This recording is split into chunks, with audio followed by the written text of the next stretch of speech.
if only because I just think he's immoral. He's terrible. He's fundamentally of ill character. And I don't think he's nuts. I think he's just intellectually incurious and cruel.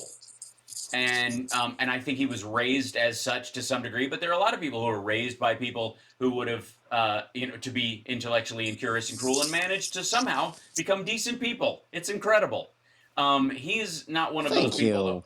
though. Thanks, Johnny. I'm glad you noticed. I appreciate the call, Joe. Thanks. And we do not encourage large gatherings, no matter what. We do not. Um,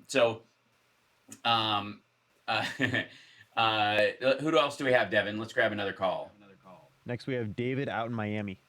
Cool. Hey, David. Yeah, go ahead.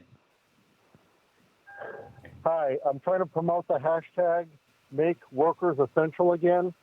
Okay. Because sadly, the last 10 years have been a bubble, and people like me, white guy with college degrees, guys like me haven't had steady work and a career path. Right. What about people who had even less luck? Which gets us back to people like Trump. There's psychological experiments that prove that in a crooked game, the winner still thinks he won because of skill and inherent traits. Right. Not that you were on the right side of a crooked game. Right. Unfortunately, that idiots like Trump and W. And guys like Speaker Ryan, who was able to retire at my age, and I don't know if I'll retire alive. Right. So stay safe. And, keep up the good work. Oh, I appreciate that. You're absolutely right, and that kind of goes to the point I was trying to make earlier about Trump, is that he thinks that he got where he got because of skill, talent, or genetics, which is hilarious. Because I don't know anybody who has even the most Deutschland über alles crowd look at Trump and go, you know what? I hope my kids end up with those looks and those brains. I don't know anybody who does that. It's super weird. But he has this idea. Old school. Yeah, he talks about it in terms of talent. Makes a joke about that. Yeah. Sorry, say again. Exactly. Who said which one? In the book Shalako, someone made a joke about just because your daddy was a great fighter doesn't mean it may not help you now. Yeah, so if Louis D'Amour do that, who knows how long ago? Come on, people! Genetics only gets you so far. Well, there's been a move. Absolutely, I appreciate the call. There's been a move in media over time, and it's kind of always been there. It's a fundamentally un-American idea. This idea of royalty that has permeated some concepts of greatness, that you are born of greatness and born into greatness, that your father or your mother was great and therefore you've come from good stock. And without getting into nature versus nurture arguments about this, it unfortunately, when it's used in media and in stories, gives people like Trump the false impression that because their parents got rich doing something because they fell into a window of time that benefited them, and then at any other time in history they would have been stoned to death for their same behavior, or wouldn't have survived because of their lack of self-control. They would have died of syphilis, during or some weird skin lesions during the Dark Ages. Because they were born during a certain window, there was a certain opportunity in the city they were born into, this chain of events that they take for granted as part of it, instead of going, I was lucky to have had this opportunity and I made the most of it, which is the most anybody can ever say about something good that happens to them in a lot of ways. If you take advantage of a good opportunity and you're aware that that's what you are doing, instead of, I made New York what New York is, which is what Trump seems to think. He's lived under this false belief that somehow he is who he is because of sheer force of will or greatness. And there are a bunch of people who want to believe that, who fall under it as well. That's why I had a problem with the new Star Treks when they came out. the Chris Pine ones, because they make it this idea that Kirk was born on a battleship to a great captain, and the mother died in childbirth, like this kind of weird. It's genetics. It's just in, and he can cheat and not study, and nobody, the none of the other races can even compete with him. He just rides in on a motorcycle, aces the test, and splits because of who his dad was. Like, that's gross, and it is completely against the concept that Roddenberry was putting together. And I don't think, and the people making it, I don't think they were evil about it. I just don't think they recognized that's the underlying message that they were doing. And some people go for that, and Trump is one of those people. That reinforces an idea that they like, So let's take a break, and then we'll take more calls on the other side of this. We'll give ourselves a little more room, since I jumped through that other break before. Give us a little more room to take a couple more calls. 773-763-9278 is our numbers, although I do think our lines are probably pretty much full. We'll be back right after this.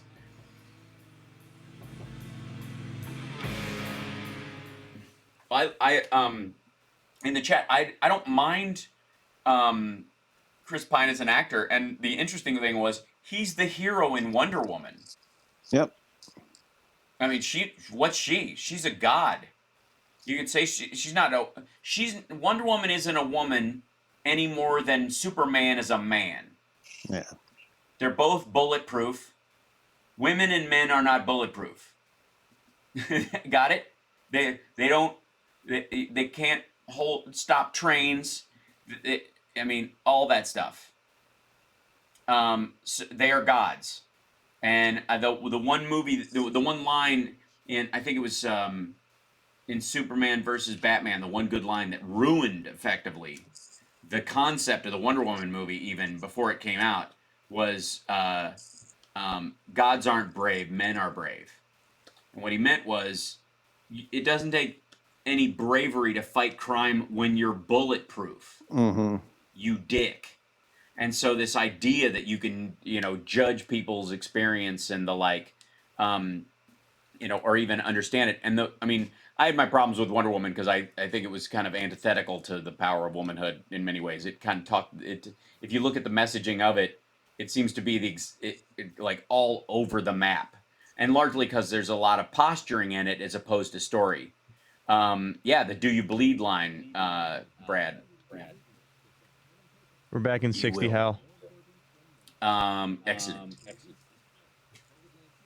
Also, just want to let you know, this guy Lou called. He wanted me to let you know that you suck. He also said I suck too, so if it makes you feel better. Johnny Thanks, said nothing about you, so you're fine, probably. Woo. Johnny, you're not even important enough to suck. Yeah, that's actually the Maybe opposite. Johnny's the only one he likes. Yeah, the opposite of love is not hate, it's apathy. That's right. I will not be ignored. And by the way, chat room, I don't know if you can hear that. I don't know if those sounds are going through, but I'm trying to make them go. Let me know if you heard those. Some of my favorite people suck. That's very sweet. But we know a lot about your search history now. But we can have a talk about Wonder Woman and Superman later. Welcome back to the Hal Sparks radio program, Mega Worldwide. Now time for the happy ending. Yay! That's right. We have a bunch of calls on the line. Who do we have, Devin? Who's next? Mark out in Ohio. Excellent. Hey, Mark. Greetings from Cleveland, Hal. It's been a while. Okay, I want to expand on the point you were making about Trump. He is an incompetent and poorly educated person because he's never had to be anything else. Right. And the reason he's gotten so far in his life are two reasons. One, he depends on powerful people to prop him up for their own ends, whether it's his family or the producers or the Apprentice or the Russians. And two, the one talent he does have is he knows how to manipulate people. And as we've seen, you put the two of those together, it's a really bad combination. Well, here's the thing. Michael Cohen is getting out of jail because of the COVID-19, curiously enough. And because he is leaving jail, and because he will serve the rest of his time in home confinement, which I'm like, how? Wait, we all got the same sentence as Michael Cohen now. Yes. He's going to be apparently writing a tell-all book during this time, which he couldn't do while he was in jail for some reason, but he can now because he's been released from prison. He can effectively do it. I don't know what the ruling is, but he talked a lot about how he would have taken a bullet for Trump and all these kind of things, and he talked about him in such intoxicating ways in the very beginning. But you recognize that as he changed over time, as Michael Cohen kind of woke up to this, he recognized that it wasn't so much that Trump was this amazingly hypnotic person. It's that Michael Cohen was the kind of sap that Donald Trump looks for. That you don't, somebody who's truly capable does not surround themselves with idiotic sycophants who will throw themselves under a bus or take a bullet for you. I like the idea that I might have some friends. So what does that make me then? Well, here's the thing. I would take a very small bullet for you, Johnny. But I would. I think my goal would be to push you out of the way. You know what I'm saying? Sure. You know what I mean? Because he knows that when it's just funny when I fall. That's right. Yeah, just watching you do it, just having the chance to tackle you is worth the gunfire. But the point is, if you have friends, genuine friends, there's this idea that we are both in this together. I wouldn't expect my friends to quote unquote take a bullet for me, even though there's perhaps a situation where some of my deeper friends would, and I certainly would for them in those circumstances. I don't think in those terms. Because one of the things my true friends wouldn't do is get me in a situation where either one of us are having to take a bullet. You know what I mean? Like, a true friend would go, I think they're going to start shooting. We need to get out of here. But Trump surrounds himself with these guys who will say this kind of stuff because they have this illusion of that's what greatness means, and that they are subservient to this idea of worth. And they so devalue themselves. And then once they start finding their own worth, they go, what was I thinking? It was, they were on the receiving end of a shell game and were convinced it was a magic trick. And eventually they've lost enough money that they finally wake up to the fact that that's what's happened. And the media says this about him all the time. Oh my God, he was incredible. He's got great skills as a communicator. I'm like, no, maybe you guys have just habitually gotten into a situation where you listen to everything.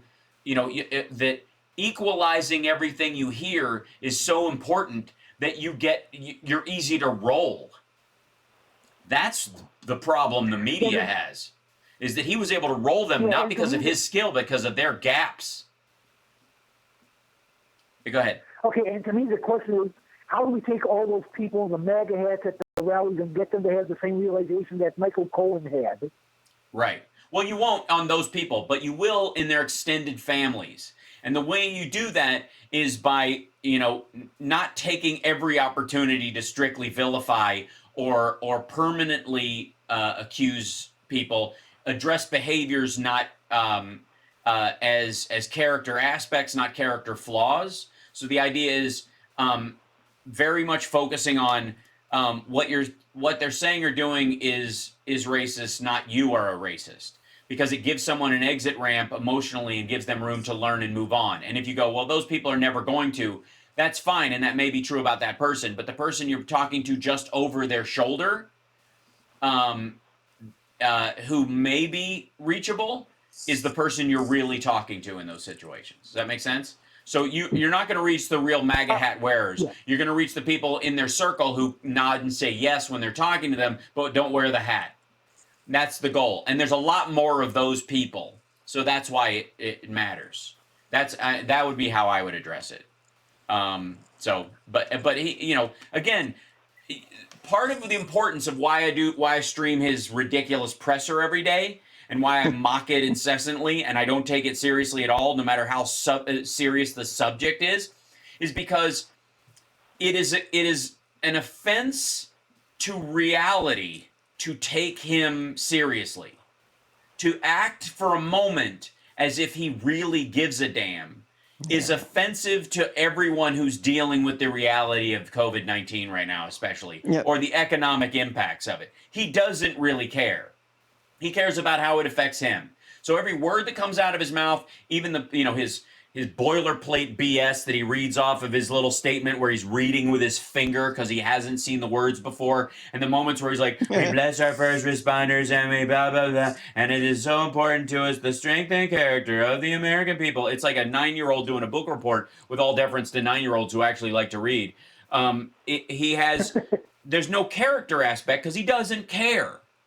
And so mocking him is not mocking the thing because they are unrelated. There is nothing taking the president seriously, and I believe this, from a news standpoint, taking his statements about this seriously, giving them any of the weight or the gravity that is necessary for a presidency, takes away from the weight of the presidency by taking some fool's words seriously, and undermines all the serious people doing dangerous work right now by allowing him to, to mock them. It is why Jesus hated hypocrites more than anybody. He didn't have a problem with thieves and hookers and murderers, and Jesus. It was the hypocrites that were the problem, because everybody else was, you could save everybody else. The problem, the people you couldn't save were the people who pretended to be saved already, and that is a defining character of this president. He pretend. I mean, look at how he talks to evangelicals. Mm-hmm. Yeah. So I appreciate the call. We'll try to get one more. Absolutely, and nice to hear from you again. Let's. I think we got time for at least one more before the end of the hour. So, who do we have, Devin? Paul out in Seattle. Oh, right on. Hey, Paul. Hey, Al. Paul. Hey, how are you? Let me. Yeah. Good. Yeah. Let me move quick here. Mm-hmm. Okay, so I want to riff on, like you say, moving forward from Trump, because he's really, in many ways, to the progressive of the problem, he's irrelevant. Yes. He's not going to solve the problem. No. It's a new era. It's a new problem. It's a new question, and he's not up to that. And I'm speaking about a couple of conversations I'll just riff on for you. The key word in this, though, is adaptation. Right. And I was talking to a friend of mine who was he's a chemistry PhD. He's a researcher in organic chem. He was one of my profs at Michigan State like 35 years ago. We've been friends all these years. And I was asking him, so what's the deal? Can't we just get everybody together instead of competing? The companies like the states are, all the companies get together and get the researchers to just get this vaccine going. And can we have it in 4, 5, 6 months if everybody works together? No. He said, well, that's what Bill Gates is doing. He's funding a half a dozen labs, and everyone's going to get paid whether or not they come up with the actual, results. Right. He said, but he said, the problem is every virus is a new puzzle. Mm-hmm. And they have methodologies and they have approaches and protocols to go about it, but it's a new puzzle. And that's one of the things. The other thing is they'll figure out the puzzle. That's not the biggest problem. Another big problem is, he says, they're going to have to make at least 3 times as many doses as they do for the regular seasonal flu. They're going to have to make an excess of 250 million doses, and that takes a lot of time. Yes. So you're looking at the outside number. So there's that. Another conversation I had with one of my lady friends in California, we were talking about the idea the economy is going to move on. People are going to have resourceful and innovative ideas in this new economy. It is the COVID era. Yeah. And people have to get used to that. And the problem is, for these MAGA nutcases in Michigan, you see, they can't sit with a puzzle. They don't have the patience to figure out an 8th grade level algebra problem. That's why they quit school. They went, no, I can't do this. So, I mean, it really hasn't been very long. And you're right. They're also they're offended by that. They're offended by the idea that they should have to. It's even worse than that. They are offended at the idea they should be expected to care that deeply about something that's complex. Complexity is offensive. They think it's going to be. They think it's going to be over, so let's have it over now. When no, it's a new question. The Oracle has asked a new question, and you have to have the patience and the adaptive skills to sit and think about it and sit with it, and just say, okay. And that doesn't necessarily mean you have to be the one to come up with the cure. It means you have to be okay with saying, yeah, I'm all right sitting at home. And that's what you said about people in Seattle. In fact, the people on the West Coast are okay with, in general. I mean, in Seattle, it was like, okay, we can't go on. Okay. I mean, this hasn't changed my day-to-day life one iota. I don't really go out that much. My whole day is working out at home, and then I'm all day on music and writing and stuff like that. Yeah. I don't go out of the house that much, so I'm like, oh, can't go out? Okay, well, the only thing that's changed is we don't go out for beers on Friday afternoons anymore. That's it. And that part will switch. That will adapt. You're absolutely right. We're running up against the end of it, but you're absolutely right. You're going to see a situation where Trump and his crowd have had a problem for a long time that they feel like the world is moving on without them. And this has exacerbated that. It has made it even worse because the lock to this door is now a 5-tumbler lock instead of an old-fashioned key like he was handing out to the truckers this week. That he is they are baffled by it. There is a certain amount of compassion we have to have for the working class of this country to work them through that, because you shouldn't have to be able to solve, I would say, trig to be able to operate in our modern world.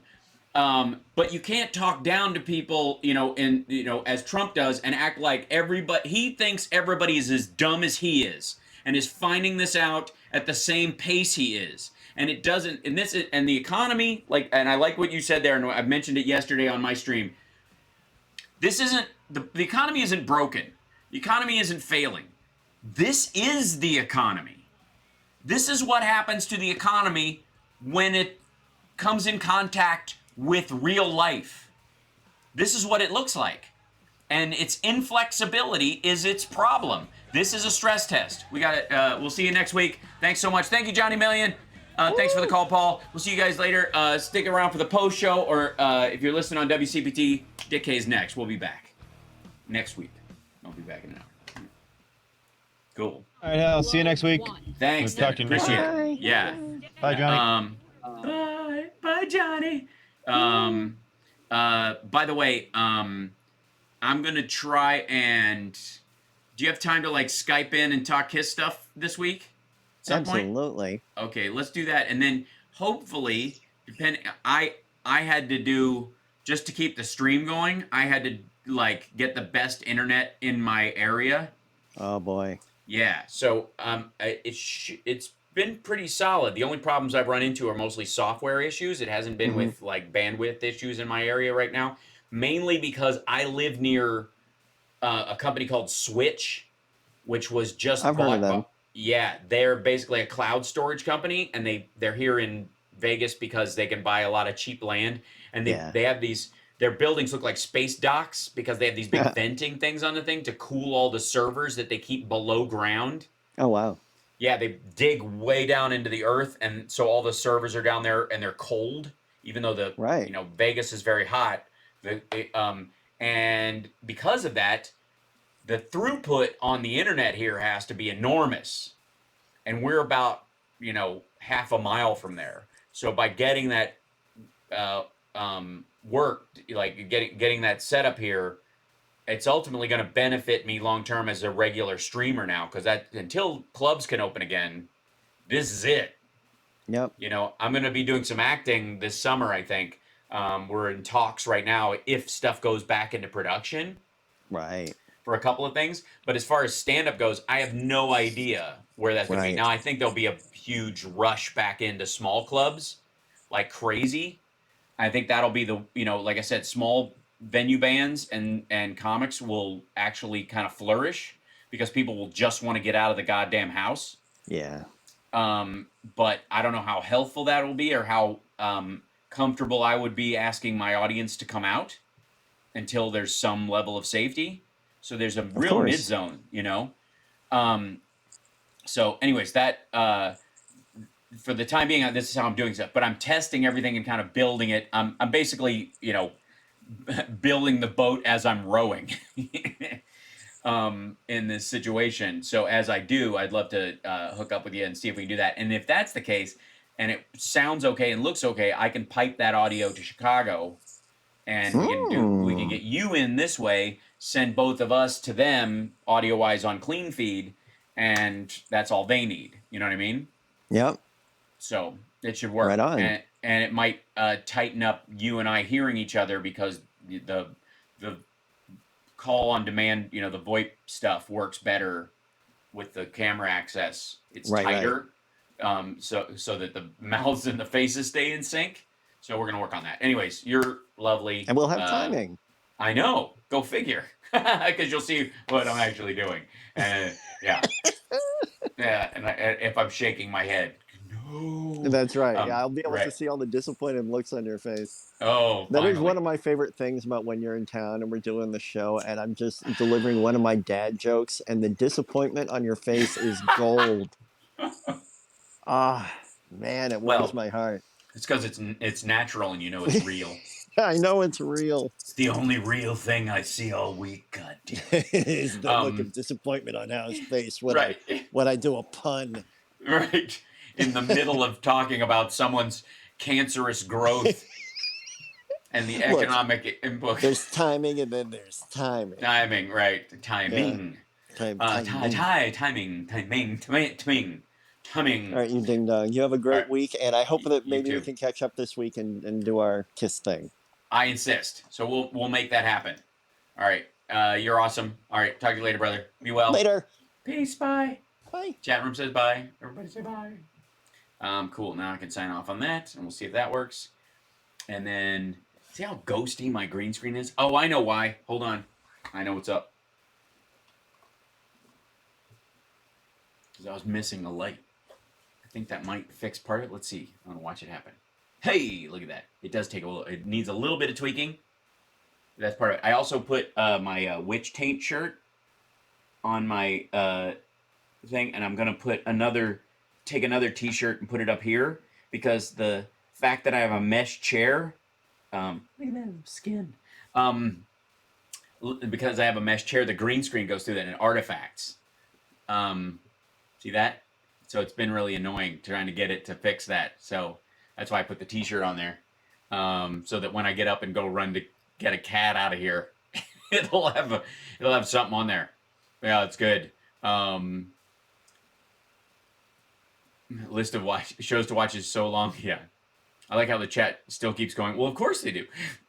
The mesh plays hell with chroma key. It does, Carl. I've been working on it. And okay, so my Pico mic, which I use for the show, requires an update. It requires a firmware update. And I found this out after we were having the crackling issues. So I went about the process of doing the firmware update, which requires taking the receiver and hooking it up to your computer, and then it shows up on your desktop as a USB drive, and then you transfer the firmware to the thing, and then you put it back in and whatever, and it won't mount as a USB drive, and I have no idea why. So I sent in a support document and that kind of thing, and so if there's audio issues this week and today and yesterday, that's probably why, is that it literally, like there was an expiration date, like bananas or bread or fish, on my receiver, and until I can update it, it will just that was the issue. So I had to go in and readjust the settings to lower it, and then boost it in the signal setting in there, and nutty. I tried all the USB ports. There's only one on the receiver is the issue. I tried it on 3 different computers. So I'm being thorough about this nonsense. I don't, the super chat animation is nice. Oh, thanks. I like it. It was very Star Trek-y. I have a couple of options. I've made a couple of variations on it for you guys. And so ultimately I will do that. There's a real issue.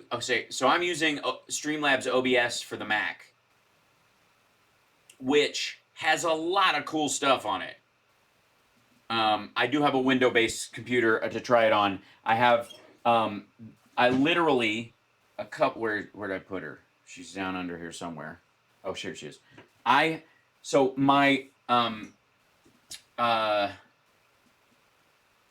have a computer, a camera driver that, it's a 3-axis camera tilt pan zoom slider thing. And it's the perfect tool for the lonely filmmaker. And it's obviously digitally run. It runs on an app that you can use on an iPad. But the software that you use as a driver is only PC. So if I have to update the firmware on that thing, I have to have a PC to do it. So to work that situation, I had to buy like a cheap, like $200 laptop at Office Depot. I've had this for like 2 years, and the only thing I use it for is updating the firmware on stuff. That's the only thing that works. Like yeah. You actually get LCARs from Star Trek? I don't know. I haven't asked. Am I reading that right? LCARS. What is that? We love the Harley Quinn animated show on DCU streaming service. It's great. Oh, good to know.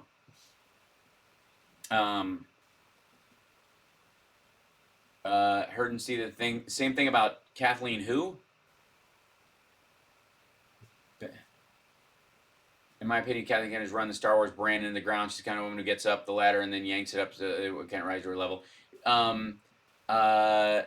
Well, there's certainly no argument that the Star Wars brand has been scuttled on a lot of fronts, and largely because they are.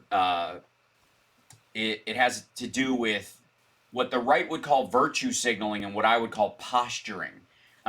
Instead of actually having the values that you're trying to show, you are just you show don't tell in film, and they're telling not showing. Instead of showing an example of it where the person gets it from it, they just call the resistance, and then have the female character make a smug look at the guy who automatically thinks she can't do it. And there's no subtlety, and it makes everything look ham-handed, and it's ridiculous. They have a tendency to do that in the Star Wars universe. It's unfortunate. And it's not a problem that they've had anywhere else in the, like in the Marvel MCU in the MCU, for example. Captain Marvel was the only movie that had that problem. But you know who is awesome and who's never had that problem? Who want to focus on the solution and not the problem? Gail Ann Hurd. First of all, you should follow her on Twitter. Produced and co-wrote a good portion of all of James Cameron's work. Probably the most, I would say, the most important sci-fi producer in film history. Gail Ann Hurd. Period. Full stop. And yeah, also behind The Walking Dead, but Terminator, Total Recall, the Alien series, like, come on. Gail Ann Hurd is amazing. The whole Joseph Campbell thing with Lucas was obnoxious. Joseph Campbell screwed up filmmaking like for decades. This hyper attention to old school heroics, like way to miss the point. Just ridiculous. So I'm going to be I'll be live streaming the president's PDB if they have it today. I'm going to check real quick to see if they've got it scheduled. I don't trust the new. That was yesterday. Yeah. So we'll see. I always have to do the check the president's schedule. President's daily schedule, which is so like the whole thing about like look busy lately has just been embarrassing. There we go. Yeah, so today, 5 o'clock Eastern time. In-house pool call time is 4:30, and there's a noon one, so he's doing something else. No public events scheduled, except for the coronavirus task force briefing, which is in the briefing room. They've now started adding that regularly.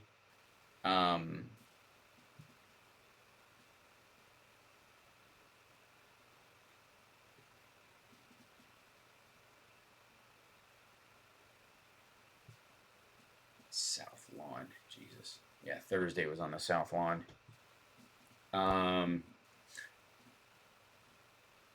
He's this is, by the way, the fact base on the public schedule thing is where Brian Williams gets his day 983 of the president's term or whatever. He spent 264 of those days golfing. Yeah, so there you go. He's got 359 days left. No, is that right? No, less than that. I don't know what the T is for on here. Oh, that's how much time he spent. He's been at a property he owns 30% of the time he's been there. I've been president. He's been to 26 countries.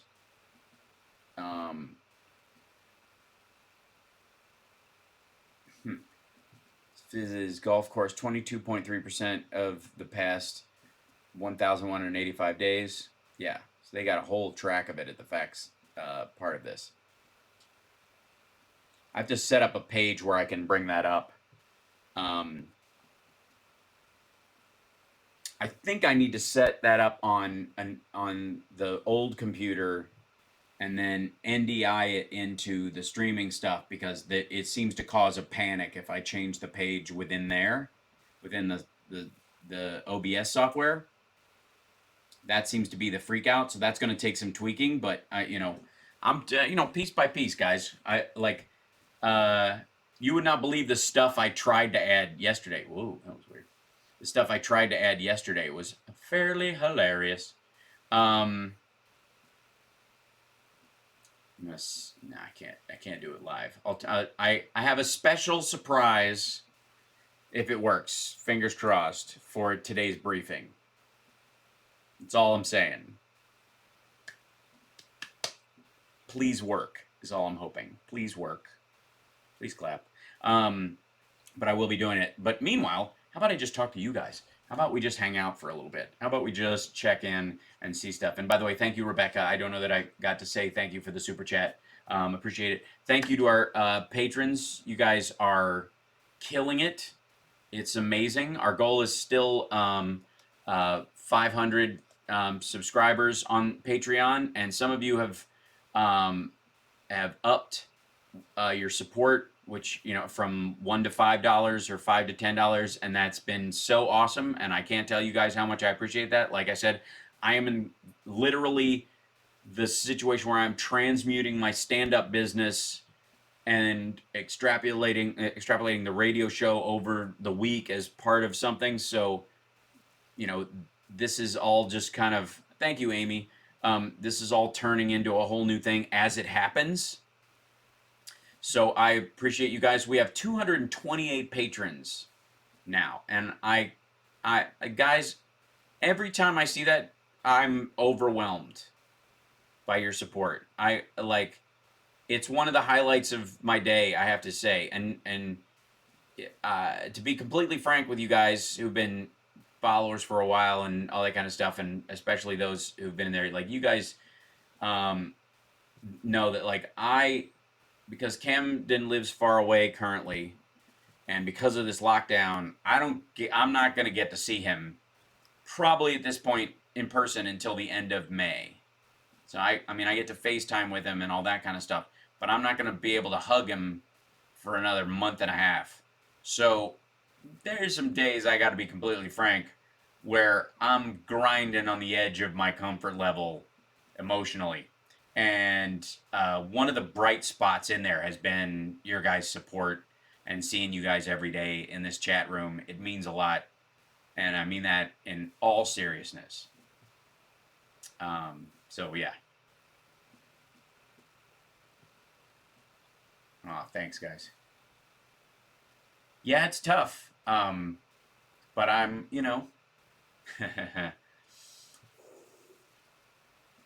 we deal with life as it is, not as how we would like it to be. I mean, there are days, I have to say, and it's why I get where there's this mix of the death of 1,000 cuts that a lot of people are going through, because I have on the one hand, what I would consider the three major ones, which is my dad and my brother-in-law who are ill, who I can't see, and my mom who is healthy, but I can't see, but I can talk to her every day. So that's pretty normal, and that we probably are talking more online because of this than we did before. So, but I see my mom comes out a lot of times when my son is with me, so she can spend time with him. And we haven't had that because of this, and won't have it until possibly summertime. And so the little things I deal with a lot better. Some people are just, there's so many little things they can't kind of emotionally deal with the changes that are going on around them, and it's hard because of that. Like all the little pruning that people have to do in their lives can build up over time, and that's where your stress come from. Mine, I have both the horror and the luxury of isolating specifically. That that is 100% the problem. The rest of it is solvable and simple to digest. And so I bury myself in my work, and I make sure that, I'm making the show good for you guys, and I'm, trying to turn this into something that will benefit everybody instead of just, some sort of weird, circle jerk where, we just pretend to be the smartest people in the room, all by ourselves. But I just wanted to say that as I go through this and you find little rays of hope in this, and everybody's looking for which ones they can, I to the patrons and the super chatters and the people who are just regular in our chat room, who just show up, I appreciate you guys. I really do. And I'm amazed by it. And I have seen other people who may, do their thing online, because I'm not above a little bit of industrial espionage. Checking out how some people across the entire political spectrum and the entertainment spectrum give the most to their audience and turn it into something. And I'm trying to slowly but surely start taking the best parts of what can help and make the show entertaining, that I can do the most from here, all by myself, until such time I could be, like I said, our goal at 500 is to be able to get a producer that can work with me. But even that person might be working in another place. They might be working in another, like they might never even come to the house to work on the show. Like they might do it remotely. Whatever. Thanks, Brad. And thanks, Ellie. Thank you, Natalie, too. They do, and they do help, Natalie. And Susie, yes, thank you. Virtual hugs to everybody. Christina F., thank you. So anyway, so that's, my goal is that, I start, I keep this entertaining and silly and fun, as heavy as all this stuff can be, to move past, the harsh reality of this. And then, as an artist, as a stand-up, and as an actor, I have and two more patrons in the last couple minutes. You guys, amazing, sweet. That in the coming months and in the next couple of years, especially, I am kind of coming from a renewed sense of the need for pulp and silly fun. So while I will always continue to do the radio show and all that, I'm not going to let that slide at all. And my goal as a citizen, especially, fingers crossed, this November we have a major change and the world goes back to semi-abnormal again. And I don't doubt that we'll have that. The struggle to better the world will always be there. It's constant gardening. But on top of that, just, this renewed belief in that people need a break and a new way to digest this stuff that isn't just like patting yourself on the back for being angry enough to be mad at the right stuff. It's got to be something else, and so that's what I'm trying to do with this. And I will fail because I'm doing this on the fly a lot of times, and I'm I'm, the tech issues, like I said, I'm building this boat while I'm rowing. But I will, for your benefit and for everybody's long term, thanks, Templeton. You know, we will, we will keep at this.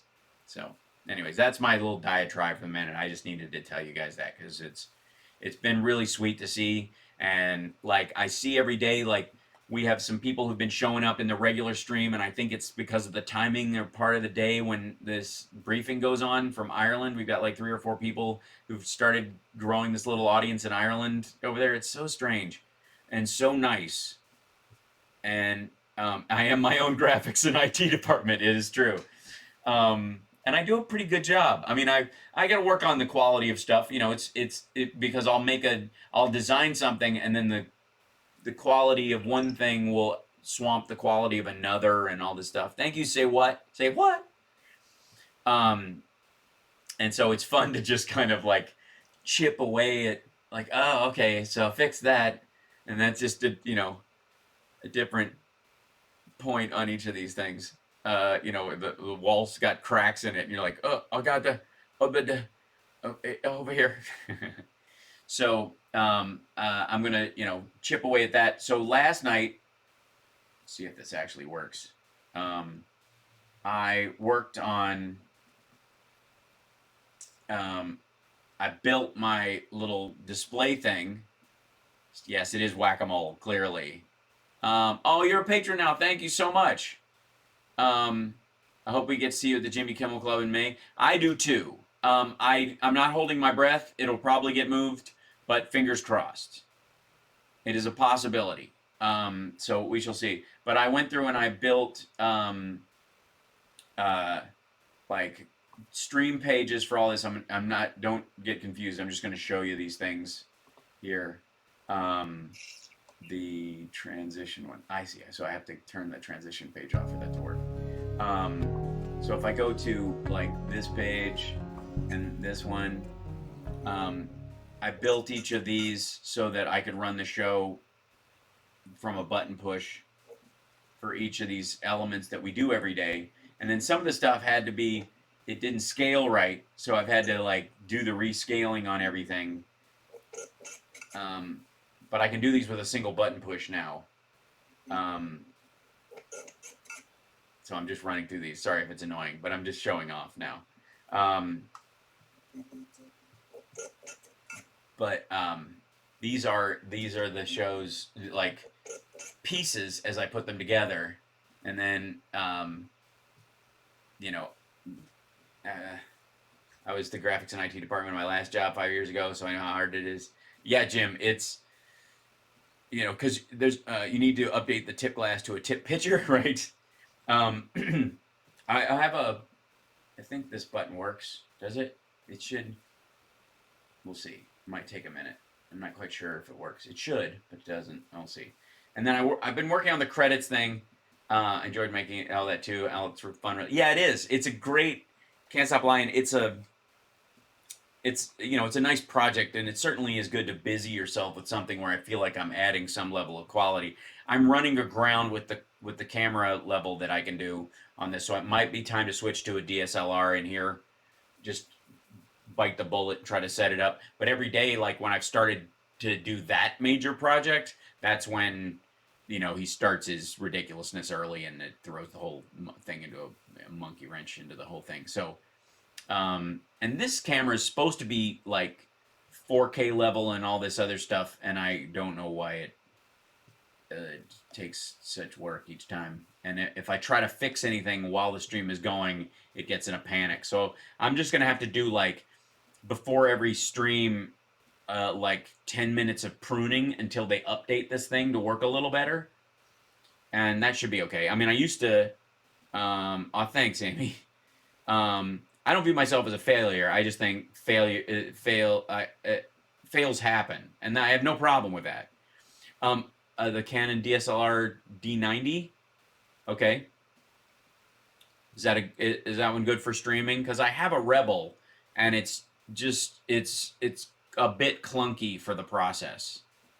So yeah, No, I'm not on Kimmel. I'm at his club. I'm scheduled to be there in May and later this fall. The one in the fall will definitely be there. So we'll see.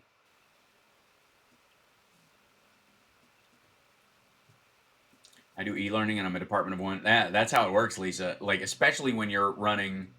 Yeah, Billy, thank you. I only use it for 3D printer videos. That's cool. My 3D printer's being persnickety and I can't get it to wake up. It was supposed to be able. I got a new driver for it on my computer, and it just won't register. It's kind of a knockoff. It's like a MakerBot clone, and it's supposed to work, but there. I mean, you're perfect. You're perfect, but just wondering. No, I'm not perfect. I'm just saying, failing doesn't make one a failure. Is my point. That's all I was saying. Is that failing is part of succeeding.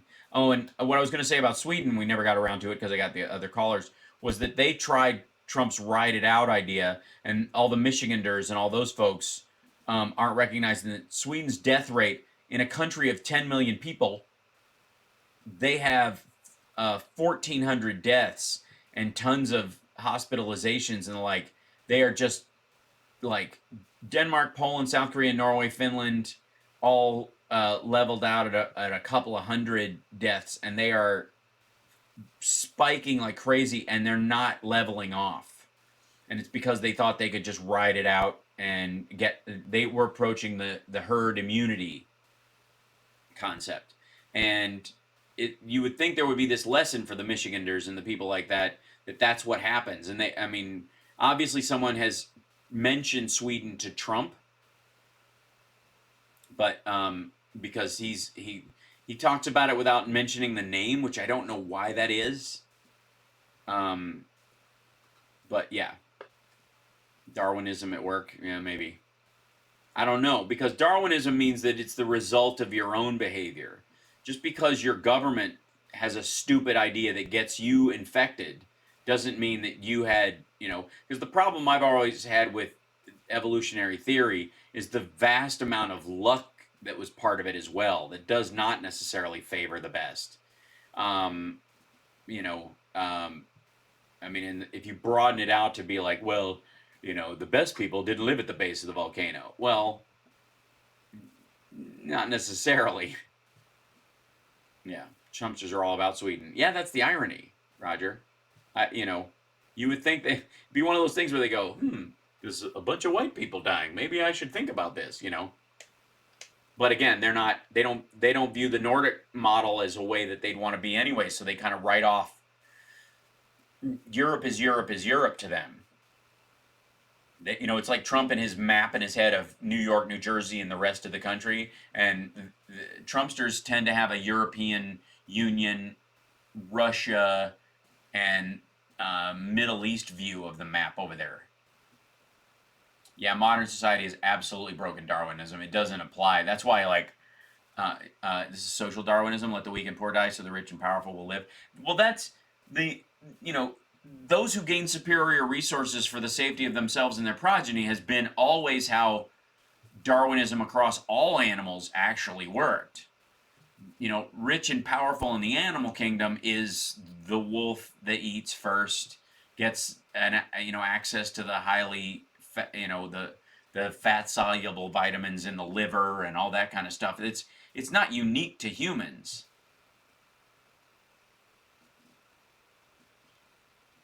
So yeah, social elitism. Yeah, I think there's a danger in pathologizing immoral behavior or as much as there is of anthropomorphizing a virus or the 1% as a social reality. And the one thing that stands out, there was an article on Raw Story today, which I just felt like wholly missed the point.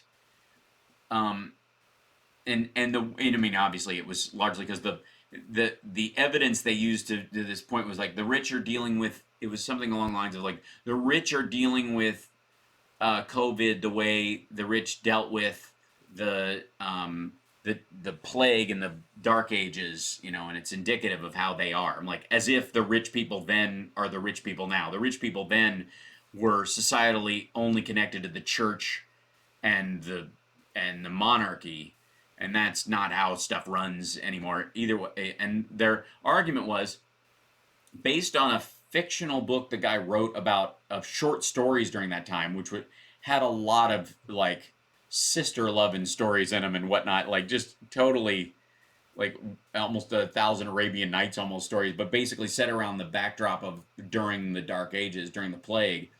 And he was saying like poor people were left to die in the cities while rich people moved to their houses in the country. Well, that's because that was that guy's focus. There were a ton of people who weren't anywhere, who were farmers nowhere near the cities, who lived in smaller communities that were neither rich by the standards nor poor by the city standards, who survived it simply by their being cut off from these major organizations. It was the fact that all the people went to the base of the volcano because there was geothermal power and there was a rich volcanic soil to grow stuff in. That's why those folks die at the base of the volcano when it goes. In the same way that the people who gather in cities and can't, and rely on the city as the volcanic ash to grow their crops on in a lot of ways, that eventually if it blows up, it takes them with them. And the only people who survive are the people who can afford to stay out, or get out, either because they don't care or because they have someplace else to go. And that's the mix.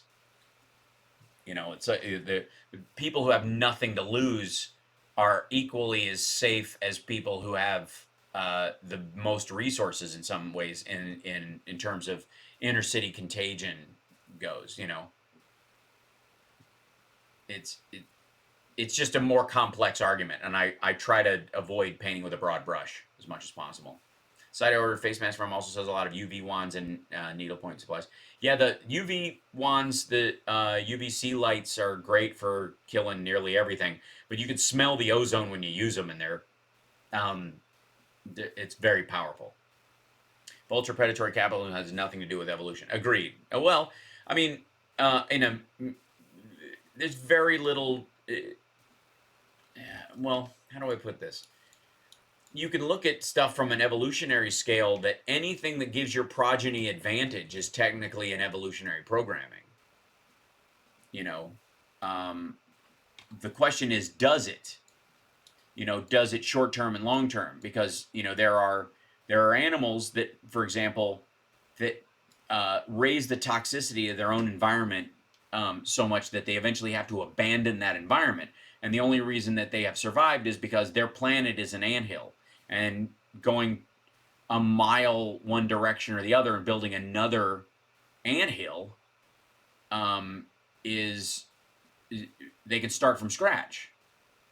Humans are spread out all over the globe, and we are integral to the entirety of it. Termites move on to the next tree. It is the impact of humans is only because of our sprawl, not because of our behavior. There are plenty of polluting life forms on the planet. They just either do it on a singular scale. I mean, ultimately, that's what a virus does. It pollutes its environment so much that it dies if it doesn't jump to the next planet, which is a person. They're literally, on a scale of viruses, them aerosolizing themselves was their way of getting off planet because they are destroying their Earth. Well, the natural balance that keeps the pollution in check is a consumptive polluter that creates its own cascading effect. It's just there's always some downstream of it, but usually ends in water breaking it down or enough time passing between the two. And that's what we try to buy ourselves with renewable energy. It isn't that there isn't toxicity from renewable energy. It's just dissipated over a much broader time space.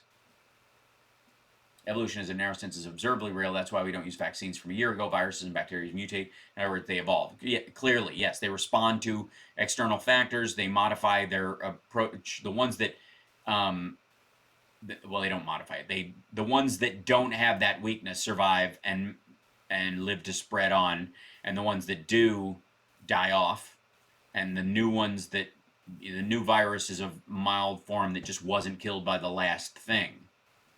And humans, and every other life form is like that, There's a reason why, like, there are a lot more coyotes than wolves in the world. Because they're smaller and they had to be more clever because of their size. And they adapted because of that. They were more successful integrating with, while staying wild with human interaction. Are we due for another stimulus check? Another? No. There will have to be an entire new package for another $1,200. Yes, Trump has a presser in 2 hours. So I'm gonna I'll sign off in a minute, and then I'm gonna work on a couple of things, and then I'll be back on. Do I dare try the DSLR for the next thing just to see if I can get it up and running? See what you guys think. It might be all the difference in making sure it's the green screen's working. I tried downloading there's some software for my webcam that allows you to mess with all the settings, the autofocus and all that kind of stuff. But apparently it doesn't save those settings between uses. And if I open that software while the show is running, it will reset to something like that and throw off everything. So that's fun. I think that's funny. The fart buttons do work, although, let me see if they loop back. That's going essentials. Monitor, we'll do this. Yeah, if I'll turn this, I don't know if, I have to figure out if that works. No. Did it work? I didn't hear it that time. That's weird. It worked on the other one. What happened? I worked so hard on these things, and oh, they all going to come at once? That's fun. There you go. Okay, so I don't know if it can. It's not hearing through the speakers that way, so I need to put the. Let's see, output. There's something weird about Stream Deck that when you use it as a to run audio out. Let's see.